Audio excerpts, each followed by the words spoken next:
Di awal episode ini, kita langsung menuju pada gerombolan Bakawulung dan Mayang Sari yang pada saat itu telah ditinggalkan oleh jagoan mereka, yaitu Raden Sentanu dan Jatmiko, karena telah disadarkan oleh Lindu Aji sebagai Senopati Agung Mataram.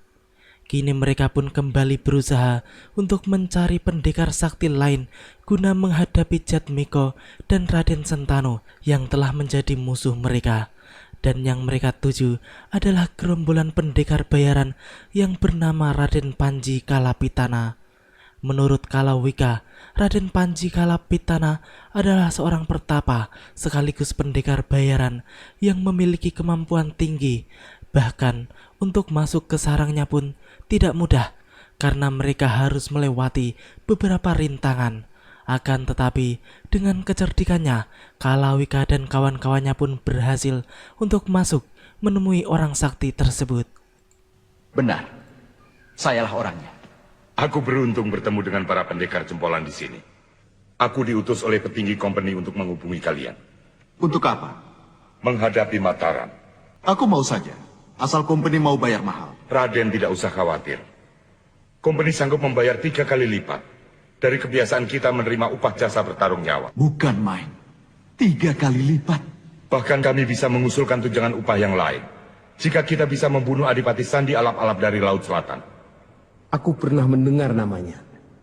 Katanya orang yang masih muda, tapi kesaktiannya luar biasa. Siapa nama sejatinya? Lindu Aji. Dia orang yang sangat berbahaya bagi kompeni. Dialah orang yang menggalang seluruh kekuatan bupati-bupati Pasundan. Dengan iming-iming upah yang sangat besar, Raden Panji Kalapitana pun langsung menyanggupi permintaan dari Kalawika tersebut. Ia pun tampak sangat bersemangat untuk membantu para antek-antek company itu. Kini kita menuju pada Lindu Aji yang pada saat itu sedang galau dan sedih melihat kebersamaan Prihatini dengan Jatmiko. Betapa tidak, seharusnya wanita itu adalah Pitaloka kekasihnya. Namun, karena hilang ingatan dan ditemukan oleh Jatmiko, kini ia pun lupa dengannya dan memilih Jatmiko untuk menjadi kekasihnya. Sementara itu, Raden Sentanu yang melihat kegelisahan dan kesedihan Lindu Aji pun tampak iba. Dan ia pun langsung bertanya tentang hal apa yang membuat Senopati Mataram yang dihormatinya itu bisa menjadi seperti itu. Lindu Aji pun kemudian mencoba menjelaskan kepada kakak seperguruan Jatmiko tentang siapa Prihatini sebenarnya dan apa hubungannya dengan Pitaloka, kekasihnya. Walaupun sebenarnya sulit untuk dimengerti dan dicerna.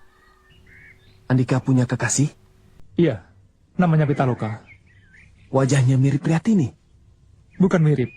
Prihatini itulah Pitaloka. Maksud Andika?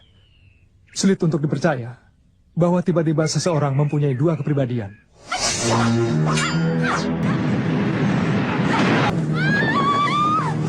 Tapi suatu saat nanti, saya akan tunjukkan pada Andika bahwa Prihatini itu sebenarnya Pitaloka. Bagaimana ya? Kalau Prihatini itu adalah Pitaloka kekasih Andika, mengapa Prihatini tidak mengenali Andika? Itulah teka-teki yang harus saya pecahkan. Saya kenal kedua orang tuanya. Jika Andika kenal, bagaimana kalau Prihatini kita bawa ke tempat orang tua Pitaloka? Mungkin teka-teki itu akan terungkap. Ya, memang sepertinya Raden Sentanu lebih jujur dan bijaksana ketimbang Jatmiko yang masih sulit untuk bisa menerima cerita dari Lindu Aji tentang siapa Prihatini itu sebenarnya. Karena memang ia sudah terlanjur jatuh hati kepada wanita yang pernah ditemukannya dalam keadaan hilang ingatan itu. Mereka pun tampaknya kini berkuda menuju arah barat, entah kemana arah tujuan mereka. Namun tiba-tiba Lindu Aji pun menggebah kudanya lebih kencang, meninggalkan ketiga orang di belakangnya setelah melihat kemesraan antara Jatmiko dan Prihatini. Ketiga orang itu pun kemudian mencoba untuk mengejar Lindu Aji, namun kelihatannya kuda-kuda mereka tidak mampu mengejarnya. Raden Sentanu yang sadar akan perasaan Lindu Aji pun kemudian mencoba untuk memperingatkan Jatmiko dan Prihatini. Dia marah. Marah? Marah pada siapa? Pada kalian berdua. Ingat, dalam pandangannya Prihatini itu adalah Pitaloka. Tapi aku bukan Pitaloka. Aku tahu kau bukan Pitaloka. Jatmiko, apakah hati kecilmu tak merasa ada yang aneh antara Lindu Aji dengan Prihatinimu? Iya, tapi masih seperti benang kusut. Tampaknya mereka seperti menyembunyikan rahasia. Aku benar-benar tidak kenal dengan Lindu Aji dan Pitaloka. Percayalah Kakang Jatmiko.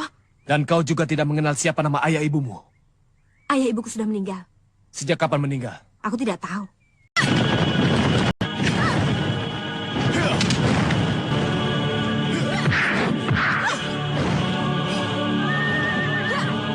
Kurang ajar. Akan aku bunuh sahabat Kakang yang bermulut kotor itu. Jangan, Pri. Jangan. Kamu tidak boleh membunuh Kakang Sentanu. Membunuhnya sama juga dengan membunuhku, Pri. Jatmiko pun mencegah Prihatini yang ingin membunuh Raden Sentanu. Murid Kiai Ageng Linggajati itu masih tidak mau berpikir lebih jauh lagi tentang Prihatini. Ia pun sepertinya tidak peduli dengan masa lalu wanita itu, tentang siapa ia sebenarnya ataupun siapa keluarganya. Prihatini pun kemudian mengajak Jatmiko untuk segera menikah supaya tidak ada lagi yang mengganggu mereka. Namun Jatmiko pun menolaknya karena mereka harus menuju rumah orang tua Pitaloka terlebih dahulu untuk memastikan tentang siapa sebenarnya gadis itu. Semua itu atas perintah Raden Sentanu yang sampai saat ini masih dihormati oleh Jatmiko sebagai kakak seperguruannya, sebagai orang yang selalu berusaha mengingatkannya jika ia melakukan kesalahan. Kamu memang Prihatini. Prihatiniku. Tapi tolong, jangan pisahkan persaudaraanku dengan Kakang Sentanu. Demi cinta kita. Demi kasih kita, ya. Sebelum itu, kita ke rumah Pitaloka dulu. Setelah itu, kita pergi ke suatu tempat di mana orang-orang tidak akan mengganggu kita lagi. Kita pergi berdua saja. Iya, betul. Berdua saja. Baik. Ya, akhirnya Prihatini mau menuruti kata-kata Jatmiko dengan terpaksa.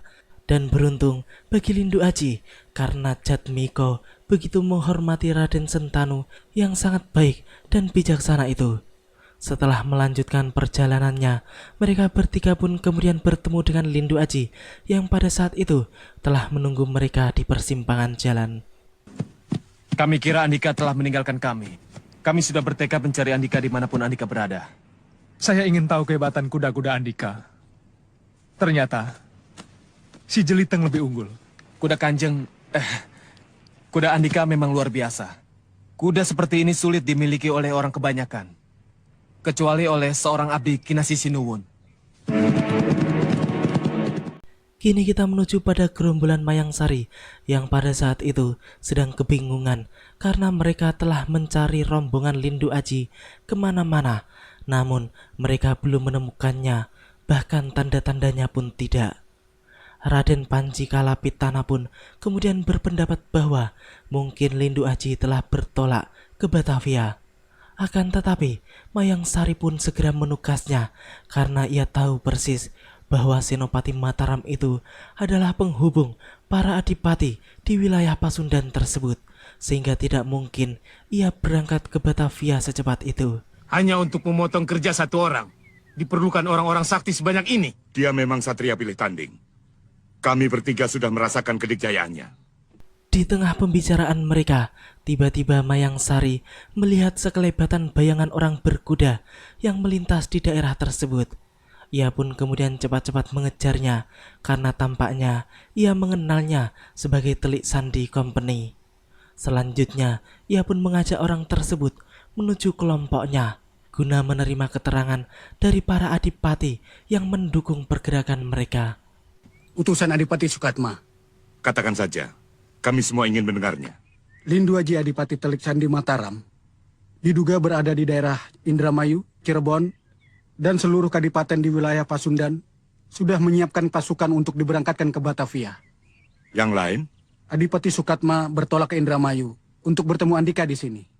Di sisi lain, tampak Lindu Aji yang sedang berbicara empat mata dengan Raden Sentanu. Mereka berdua pun membicarakan tentang kepergiannya yang akan menuju rumah Pitaloka, di mana Lindu Aji yang sudah mengetahuinya harus menjadi penunjuk jalan. Dengan demikian, diharapkan nantinya kedua orang tua Pitaloka lah yang akan menjelaskan tentang putri mereka. Apakah Pitaloka memiliki saudara kembar atau tidak? Tak lama kemudian, datanglah Jatmiko dan Prihatini dengan membawa beberapa makanan dari desa sebelah untuk mereka berempat. Jatmiko pun kemudian menjelaskan bahwa ia dan Prihatini telah menemukan penginapan yang cukup bagus di desa tersebut. Mendengar penjelasan mereka berdua, Lindu Aji pun merasa tidak setuju karena ia sebelumnya telah merencanakan kalau harusnya mereka bisa menginap di Indramayu. Penolakan Lindu Aji itu pun membuat Prihatini marah besar sehingga timbullah kembali pertikaian di antara mereka berdua. Dia cemburu, Kakang, karena aku mencintaimu. Prihatini, biarkan. Kenapa kau ikut campur? Apa urusanmu? Biarkan aku membunuh dia, Kakang. Dia pasti akan menghalang-halangi kebahagiaan kita. Kau ingin membunuhku? Silakan. Keluarkan ajian Margopatimu. Aku terima tantanganmu.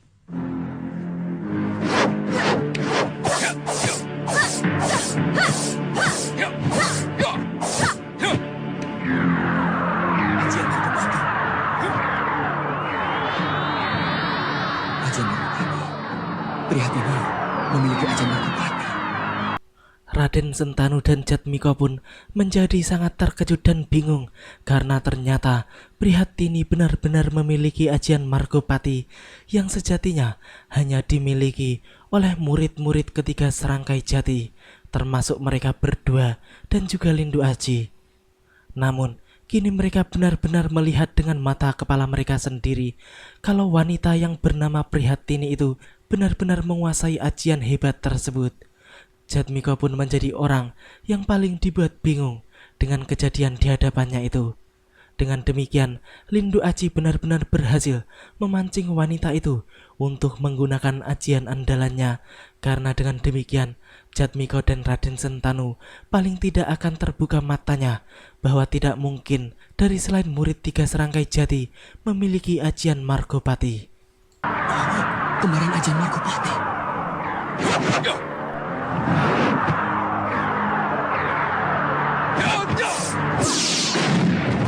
Prihatini, kamu tidak apa-apa. Tidak apa-apa. Minggir, Kakang. Tahan! Tahan nafsu membunuhmu, Prihatini. Minggir, Kakang Sentanu. Diam! Prihatini, siapa kau sebenarnya? Kakang Sentanu, apa maksud Kakang sebenarnya? Pada siapa Kakang berpihak? Aku berpihak pada kebenaran. Jangan sampai mata hatimu buta karena cinta. Kau lihat sendiri. Prihatini memiliki ajian apa? Margopati. Kenapa kalau aku memiliki ajian Margopati? Siapa gurumu? Dengan guruku. Itu karena kau sendiri lupa siapa gurumu. Aku tahu siapa gurumu. Siapa gurunya, Kakang? Ki Ageng Linggajati. Kalau begitu, kau benar Pitaloka, adikku sendiri. Jatmiko pun tampaknya mulai sadar akan kekeliruannya bahwa Prihatini sebenarnya adalah Pitaloka, adik seperguruannya sendiri. Namun Prihatini pun langsung memegang tangan Jatmiko sembari mengatakan bahwa ia bukanlah Pitaloka. Jatmiko pun menjadi semakin bingung karena ada dua kubu di hati kecilnya yang sedang berperang. Malam itu, akhirnya Lindu Aji pun mengalah dan mengikuti saran dari Jatmiko yang menginginkan untuk menginap pada salah satu penginapan yang telah dipilihnya di desa terdekat. Di saat mereka semua telah tertidur, Lindu Aji pun kemudian bangun dari tidurnya dan mengambil keris pusakanya yang ditaruh di meja. Selanjutnya, Senopati Mataram itu pun beranjak pergi dari dalam kamarnya. Sedangkan Raden Sentanu yang melihat Lindu Aji pergi keluar pun kemudian segera mengikutinya secara diam-diam. Ternyata Lindu Aji sedang menuju kamar Prihatini dan mengintipnya dari celah-celah jendela. Entah apa yang akan dilakukan oleh sang senopati.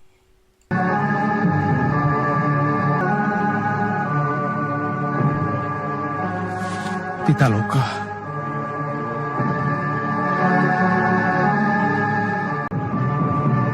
Aku dapat mengerti perasaanmu, Kisana. Aku yakin bahwa Prihatini dan Pitaloka gadis yang sama. Prihatini tidak lain adalah Pitaloka. Saya tidak habis mengerti. Kenapa Pitaloka jadi begitu? Terakhir kali saya melihatnya, sewaktu dia terjatuh ke dalam jurang. Jatuh ke jurang? Bagaimana ceritanya bisa begitu? Waktu itu dia sedang bertarung melawan Sarkam dan Sarkum. Lama sekali kami berpisah. Siang malam saya mencarinya. Dan ketika kami bertemu lagi, Pitaloka sudah berubah menjadi Prihatini. Apakah Andika tidak tahu sama sekali apa sebabnya? Tidak, Mungkin dia kehilangan ingatan? mungkin. Jika begitu, masih bisa diobati. Insya Allah. Sebenarnya, saya pun sanggup untuk mengobatinya. Andika sanggup? Andika ingin tahu apa yang membuat Pitaloka merasa sebagai Prihatini? Ya, tentu saja. Mari ikut aku.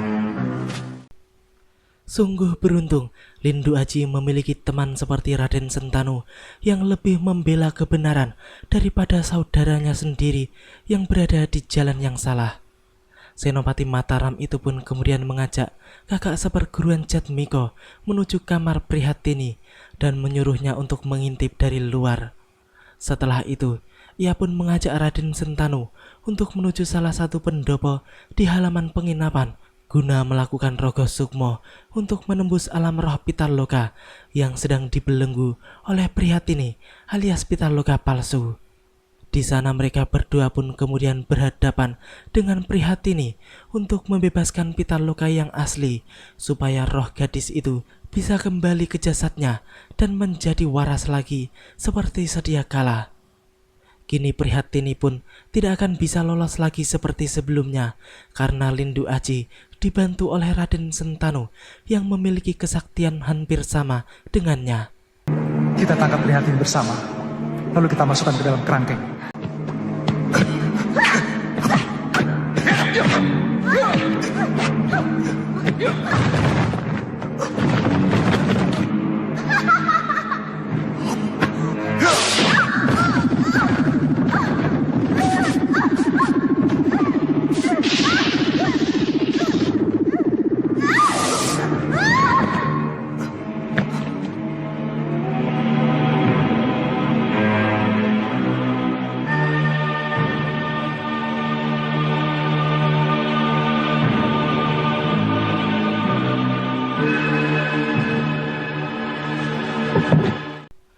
Akhirnya, Lindu Aji berhasil menyelamatkan Pitaloka dan memenjarakan Prihatini di dalam kerangkengnya sendiri.